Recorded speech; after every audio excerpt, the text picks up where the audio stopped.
Quelle est la raison pour laquelle un homme n'est pas constamment joyeux?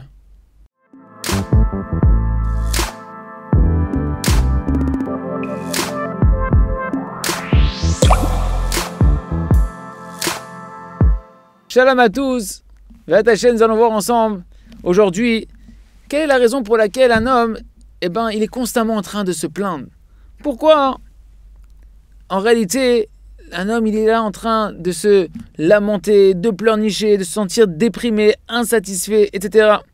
La racine de tout ce problème-là, en réalité, ça provient de l'ingratitude. L'ingratitude, un homme, il ne sait pas reconnaître toutes les bontés que Hachem il a fait envers lui. Il ne sait pas remercier pour ça. Kadosh Baruch Hu, il est constamment en train de regarder ce qui ne va pas. Il voit toujours les manques, les défauts, ce qui ne va pas dans sa vie, ce qu'il n'a pas.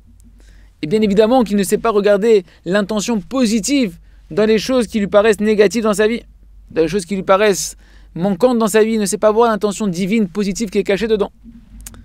Am Israël, peuple d'Israël, Hachem il vous a sorti d'Égypte, de la maison d'esclavage, par des miracles surnaturels. Et vous avez trouvé que dire à Moshe Rabbeinu, mais on t'a dit Moshe, vaut mieux que tu nous laisses en Égypte. On préfère rester là-bas et travailler là-bas en Égypte. Ingrat que vous êtes. Qu'est-ce que vous aviez en Égypte? Vous étiez là-bas des esclaves, on vous frappait, on vous méprisait. Quand vous finissez de construire un bâtiment, on le détruisait, on vous dit qu'est-ce que vous avez construit, vous n'avez rien fait en réalité. Qu'est-ce que vous aviez en Égypte? Quoi?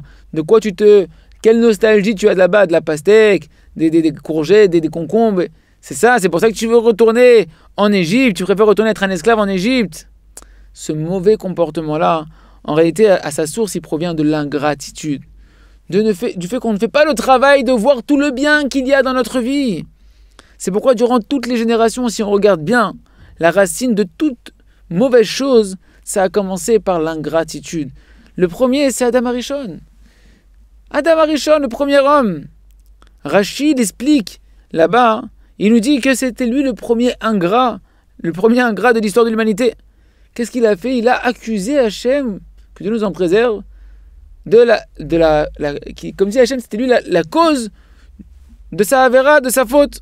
Et il a dit Hachem, c'est la femme que tu m'as donnée, c'est la femme que tu as mis à mes côtés, c'est elle qui m'a donné le fruit interdit, et du coup j'en ai mangé.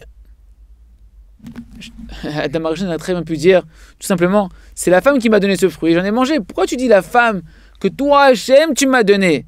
Ken, en rajoutant ces mots-là, c'est comme si qu'il avait dit à Kadosh Baruch Hu, c'est toi Hachem le coupable, que tu m'as donné une telle femme qui m'a séduit maintenant pour me faire tomber dans la faute.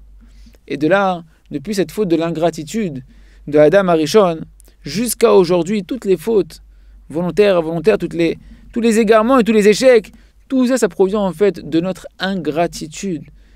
Parce qu'un homme qui n'est pas ingrat, qui sait être reconnaissant, jamais il se plaint. Il n'est jamais triste. Au contraire, il fait que remercier.